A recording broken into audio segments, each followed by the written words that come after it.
Olá, seja bem-vindo você que nos acompanha através do canal Viagem pela Língua Portuguesa.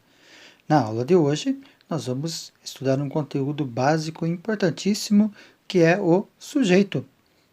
Antes de falarmos sobre a classificação do sujeito, sobre os vários tipos de sujeito, vamos falar sobre o sujeito propriamente dito, as definições corretas e incorretas sobre o sujeito. Por que ele é importante?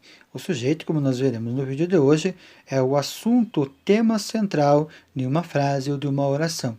Se não soubermos identificar o sujeito, que é o assunto da unidade básica de um texto, que é a frase, dificilmente vamos conseguir entender um texto na sua totalidade.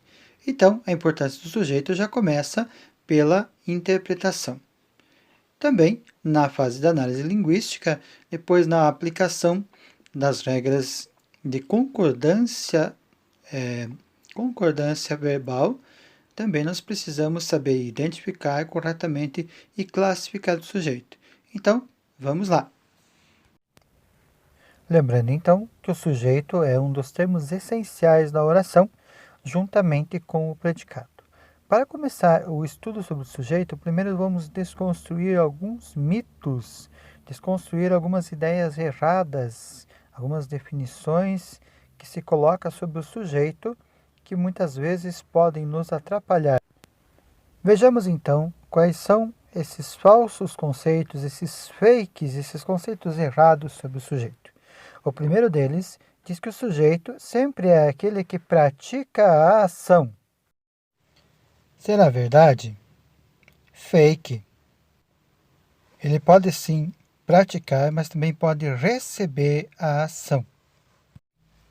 Outro conceito erroneamente difundido diz que o sujeito aparece sempre no começo da frase. Será verdade isso? Claro que não. Isso é mais um falso conceito, um fake. Ele pode aparecer no começo, no meio, no fim da frase ou até mesmo nem aparecer. Mas afinal de contas, então o que é o sujeito? O sujeito é a parte da frase sobre a qual declaramos alguma coisa.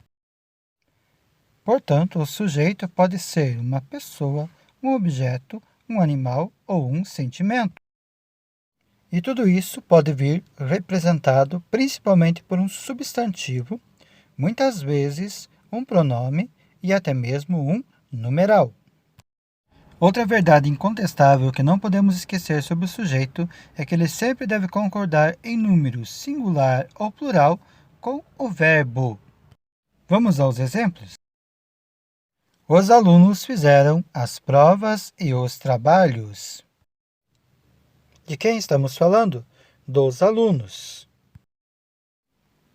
Que neste caso é verdade, praticaram a ação.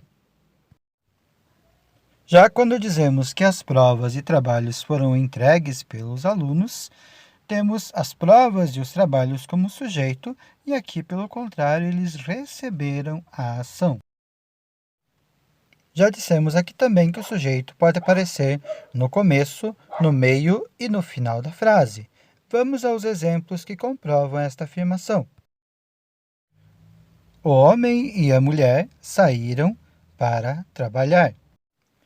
Note que temos o homem e a mulher como sujeitos no início da frase. Já se eu disser que logo pela manhã o homem e a mulher saíram para trabalhar, temos o mesmo sujeito no meio da frase. Poderia dizer ainda que saíram para trabalhar o homem e a mulher, levando o sujeito para o final da frase. Ficamos então com essa definição que o sujeito é o assunto, o tema da frase. E pode ainda nem aparecer, como neste caso. Amanhã vamos viajar. Nós vamos viajar. Mas isto é um assunto para o nosso próximo vídeo, quando nós vamos ver a classificação do sujeito.